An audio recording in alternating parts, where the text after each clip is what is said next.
Video like जरूर कर लीजिए और ऐसे वीडियो लगातार फ्री में पाने के लिए चैनल को तुरंत सब्सक्राइब कर लीजिए और बेल आइकन को जरूर टैप कर लीजिए ताकि आगे भी सारे वीडियो आपको मिलते रहे। यूट्यूब में फॉलो करते हैं तो प्लीज ये वाला फ्री टेलीग्राम चैनल जरूर ज्वाइन कर लीजिएगा। सारे नोटिफिकेशन सारे अपडेट यहीं पे आते हैं, ध्यान रखिए। हेलो फ्रेंड्स, एग्ज़ाम प्रिपरेशन में एक बार फिर से मैं प्रियंका आप सभी का स्वागत करती हूं। और आज जो मैंने इंडियन ज्योग्राफी में टॉपिक लिया है, इसमें भारत के मुख्य पत्तन अर्थात जो इंडियन पोर्ट्स हैं उनको लिया है। तो इंडियन ज्योग्राफी हम लोग पढ़ रहे हैं दोपहर वाली क्लास में। अगर आप न्यू हैं इस चैनल पर तो मैं बताना चाहूँगी ये क्लास डेली दोपहर 1 बजे आती है, जिसमें हम लोग जीएस सेक्शन कवर करते हैं। इसके साथ साथ रात को मैं प्रैक्टिस कराती हूँ जीएस के जो सब्जेक्ट्स आप मेरे साथ पढ़ रहे हैं उन्हीं की रात को 9 बजे उसमें आप क्वेश्चंस मेरे साथ सॉल्व कर सकते हैं। अभी जो सेक्शन चल रहा है वो पॉलिटी का है। ओके, तो आज जो हम लोग टॉपिक पढ़ रहे हैं इंडियन ज्योग्राफी में पोर्ट्स है। पहले मैं इसके बारे में एक लिस्ट के फॉर्म में समझाऊंगी, फिर आगे अगर आपको नहीं समझ में आ रहा है, कोई डाउट होता है, मैं एक बार आपको बताऊंगी कि आप मैप में कैसे ड्रॉ करके आप उसी जगह पे सारे फैक्ट्स लिख सकते हैं। इसके साथ साथ आप अदर किसी कम्पिटिटिव एग्जाम की प्रिपरेशन कर रहे हैं तो आप स्टडी फॉर सिविल सर्विसेज के पेड कोर्स को ज्वाइन करके बेहतर ढंग से कम समय में अच्छे से प्रिपरेशन कर सकते हैं। डिस्क्रिप्शन बॉक्स में मैंने आपको नंबर प्रोवाइड किया है, आप उस नंबर पे व्हाट्सएप मैसेज या कॉल करके जानकारी ले सकते हैं, क्योंकि स्टडी फॉर सिविल सर्विसेज आपको बेस्ट मटेरियल प्रोवाइड करता है आपके एग्ज़ाम पॉइंट ऑफ व्यू से, लेटेस्ट ट्रेंड और पैटर्न को ध्यान में रखते हुए, जिसके द्वारा आप बेहतर ढंग से अपने प्रिपरेशन कर सकते हैं। और अब जो आप कोर्स ज्वाइन करेंगे उसके साथ आपको रिकॉर्डेड क्लासेस भी दी जा रही हैं जो आपके प्रिपरेशन को और मजबूत बनाएंगी। ओके, तो चलिए स्टार्ट करते हैं आज के अपने टॉपिक को। तो देखिए, इंडिया में बहुत सारे पोर्ट हैं, छोटे पोर्ट्स और उनके साथ साथ कुछ मेजर पोर्ट्स हैं जो बड़े पोर्ट्स आपको पढ़ने होते हैं। उसमें एक एक करके हम लोग बड़े पोर्ट्स के बारे में ही डिस्कस करने वाले हैं। तो आप देखेंगे जो प्रायद्वीपीय भारत है, यहाँ पर आपको देखने को मिलेगा कि ये तट वाला रीजन है और यहाँ पर एक एक करके कई सारे पोर्ट का निर्माण किया गया है। खासकर जो वेस्टर्न रीजन है ये वाला, यहाँ पर आपको नेचुरल पोर्ट्स मिल जाएंगे और इधर साइड पे ज़्यादातर आपको आर्टिफिशियल पोर्ट्स मिलेंगे, मानव निर्मित पोर्ट्स मिलेंगे। ठीक है, तो चलिए एक एक करके सभी मैं समझाती जाऊँगी, बाद में आपको मैप में हेल्प कर दूँगी। पहला है कांडला पोर्ट। कच्छ की खाड़ी के मुहाने पर यह अवस्थित है और कांडला पत्तन को देश के पश्चिमी और उत्तर पश्चिमी भाग की ज़रूरतों को पूरा करने और मुंबई पत्तन पर दबाव को घटाने के लिए एक प्रमुख पत्तन के रूप में विकसित किया गया है। इस पत्तन को विशेष रूप से भारी मात्रा में पेट्रोलियम उत्पादों और उर्वरकों को ग्रहण करने के लिए बनाया गया है। तो कांडला कहाँ पर है, आपको याद रखना है, कच्छ की खाड़ी के मुहाने पर है। और ये जो प्रेशर है, ये जो मुंबई वाले पोर्ट पर यहाँ पर ज़्यादा जो वर्कलोड है उसको कम करने के लिए कांडला पोर्ट का निर्माण किया गया। ठीक है, और यहाँ से किसका आप देखेंगे, पेट्रोलियम उत्पाद और उर्वरकों को ग्रहण करने के लिए खासकर इसको बनाया गया है, जो कि भारी मात्रा में यहाँ पर इसको लाया जा सके। फिर नेक्स्ट है मुंबई पोर्ट। ये एक तरह का प्राकृतिक अर्थात नेचुरल पोर्ट है और देश का सबसे बड़ा पत्तन है, क्योंकि ये आपसे पूछा जा सकता है मैच करने के लिए कि देश का सबसे बड़ा पत्तन कौन सा है, तो ये चीज़ आपको पता होना चाहिए। और यह पत्तन मध्य पूर्व, भूमध्य सागरीय देशों, उत्तर अफ्रीका और उत्तर अमेरिका के साथ साथ यूरोप के देशों के साथ सामान्य मार्ग के निकट स्थित है। इस पोर्ट के बारे में जान लीजिए, इसकी लेंथ कितनी है, 20 किलोमीटर है और 6 से 10 किलोमीटर ये चौड़ा भी है, जिसमें 54 गोदियाँ और देश का विशालतम टर्मिनल है। मध्य प्रदेश, महाराष्ट्र, गुजरात, उत्तर प्रदेश और राजस्थान के भाग मुंबई पत्तन की पृष्ठभूमि की रचना करते हैं। तो आपको ये आज पता चल गया कि मुंबई पोर्ट सबसे बड़ा है और यहाँ पर किससे किससे देखिए ट्रेड हो रहा है। तो आप देख रहे हैं ये क्षेत्र आपको बताए गए हैं, इनमें इनको भी प्रिपेयर कर लेना है। फिर देखिए एक और पोर्ट का निर्माण किया गया है, जवाहरलाल नेहरू पोर्ट। जेल नेहरू पोर्ट आपको याद रखना है, इसको नावा शेवा के नाम से भी जानते हैं और ये भी मुंबई पत्तन के दबाव को कम करने के लिए इसका निर्माण किया गया, इसका विकास किया गया।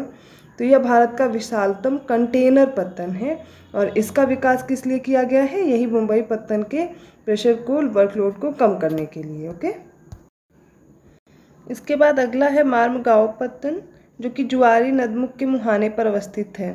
ठीक है, इसको एश्चुरी बोलते हैं। मर्मगांव पत्तन गोवा का एक नेचुरल बंदरगाह है। जापान को लौह अयस्क के निर्यात का निपटान करने के लिए 1961 में हुए पुनर्प्रतिरूपण के बाद इसका महत्व बढ़ा।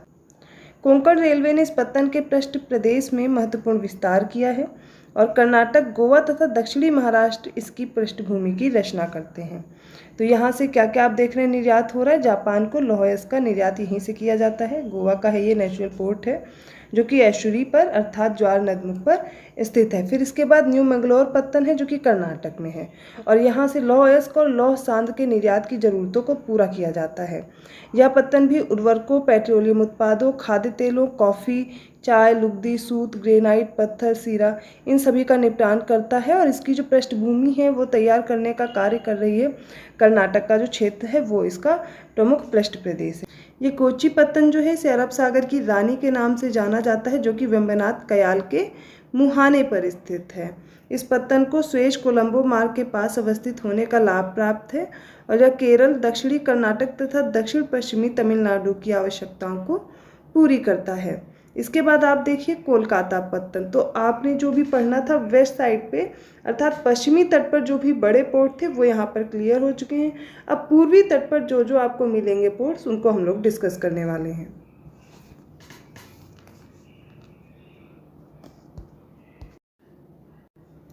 यह कोलकाता पत्तन हुगली नदी पर अवस्थित है और बंगाल की खाड़ी से 128 किलोमीटर स्थल के अंदर स्थित है। मुंबई पत्तन की भांति ही इसका विकास भी अंग्रेजों द्वारा किया गया था और कोलकाता को ब्रिटिश भारत की राजधानी होने के प्रारंभिक लाभ भी यहाँ प्राप्त थे। और इस पत्तन ने विशाखापट्टनम, पारादीप और उसकी अनुषंगी पत्तन हल्दियाँ जैसे अन्य पत्तनों की ओर निर्यात के दिग परिवर्तन के कारण अपनी सार्थकता काफ़ी हद तक खो दी है। देखिए पहले इसका इम्पोर्टेंस बहुत ज़्यादा था लेकिन अभी आप देख रहे हैं विशाखापट्टनम, पारादीप और हल्दिया इन सभी पत्तनों के होने की वजह से अब इसकी इम्पोर्टेंस उतनी नहीं रह गई क्योंकि ये पोर्ट्स भी ज़्यादातर यूज़ किए जाने लगे हैं। अब कलकत्ता पोर्ट के बाद आप हल्दिया पत्तन के बारे में और पारादीप को भी समझ लीजिए कि हल्दिया पत्तन कोलकाता से 105 किलोमीटर की दूरी पर अंदर अनुप्रवाह अर्थात डाउन स्ट्रीम पर स्थित है। इसका निर्माण कोलकाता पत्तन की संकुलता को घटाने के लिए किया गया है और यह स्थूल नौभार जैसे कि लौह अयस्क हो गया, कोयला, पेट्रोलियम उत्पाद हो गए, उर्वरक, जूट और जूट उत्पाद, कपास तथा सूती धागों आदि का निपटान अर्थात इनको भी हैंडल करता है। नेक्स्ट है पारादीप पत्तन। तो यहाँ पर आप देख लीजिए यह कटक से 100 किलोमीटर दूर पर है, महानदी के डेल्टा पर स्थित और इसका पोताश्रय सबसे गहरा है जो भारी पोतों के निपटान के लिए सर्वाधिक अनुकूल है और इसे मुख्य रूप से बड़े पैमाने पर लौह अयस्क के निर्यात के लिए हैंडल किया जाता है यहाँ पर। और इस पत्तन के पृष्ठ प्रदेश के अंतर्गत उड़ीसा, झारखंड और छत्तीसगढ़ आते हैं। इसके बाद विशाखापट्टनम है अगला पोर्ट। यह विशाखापट्टनम आंध्र प्रदेश में एक भू आबद्ध पत्तन है जिसे ठोस चट्टान और बालू को काटकर एक नहर के द्वारा समुद्र से जोड़ा गया है। और एक बाह्य पत्तन का विकास लौह अयस्क, पेट्रोलियम, सामान्य नौभार के निपटान हेतु विकसित किया गया और इस पत्तन का जो प्रमुख पृष्ठ है वो आंध्र प्रदेश और तेलंगाना है।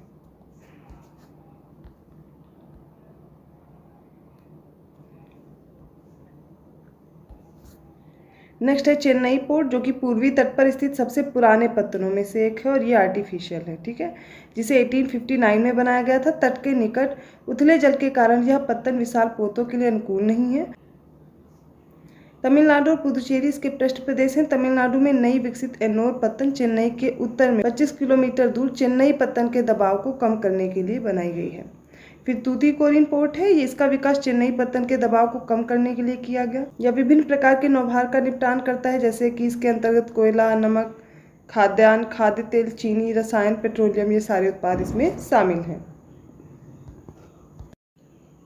तो अभी तक आपने जितने भी पोर्ट्स पढ़े हैं उनको आप मैप के थ्रू ड्रॉ कर सकते हैं। जैसे कि आप इंडिया का मैप ड्रॉ करेंगे और ये वाला आप प्रायद्वीपीय वाला रीजन बनाएंगे और इसके साथ साथ जितने भी पोर्ट्स हैं इनको आप यहाँ पर मेंशन कर सकते हैं, ठीक है।